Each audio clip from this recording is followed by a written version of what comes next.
Hi. Good evening. May I take your coats? Oh, sure, thanks. That's the most absurd thing I've ever heard. Your mother's in the living room. So, last chance to run, huh? Excuse me? Just ignore her. Of course I said it. Well, I can't imagine who would take jackbooted as a compliment.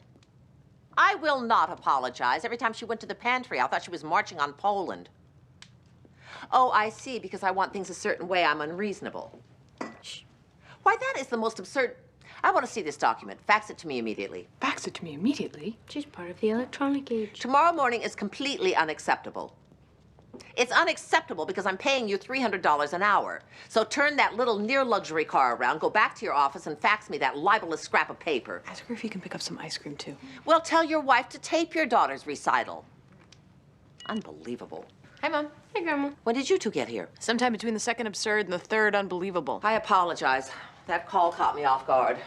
Is everything all right, Grandma? Everything's fine. You sure? I'm sure. You look peeved. I'm not peeved. Well, you look peeved. Kindly stop making me say the word peeved. Mom, spill it. What's wrong? That was our lawyer calling to inform me that one of our former maids is suing for wrongful termination. You might at least act surprised. It's not the first time, is it? It most certainly is. Really? Yes, Lorelei, really. Well, then I'm surprised. It's beyond surprising. It's outrageous. What did Grandpa say? Your grandfather's still in London helping his mother close down her house. Of course he'd be gone when this happens. I think he planned it that way. Which maid was it? Goethe, the one from Hamburg, Germany. Which one was she? You remember. She was the one you made all those hamburger jokes to. Gotta beat that dead horse. With glee. She was the Klomper. The Klomper? She'd be upstairs making the beds, and it'd sound like a Munich beer hall rally. That's why you fired her? Yes. Because she made noise when she walked? Yes.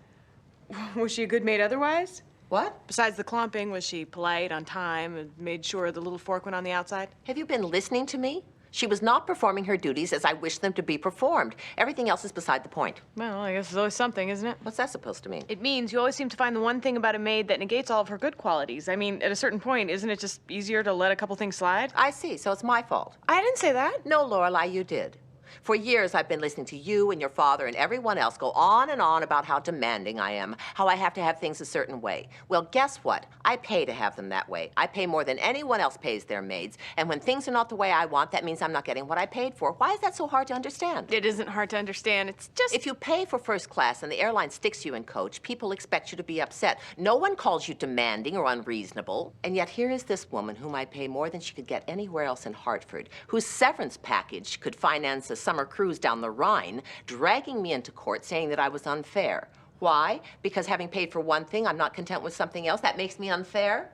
Well, then so be it. Let someone else pay first class and ride in steerage, not me. Excuse me, Mrs. Gilmore. Dinner's ready. Thank you, Brooke. We'll be right there. Wait. Do you hear that? Hear what? Exactly.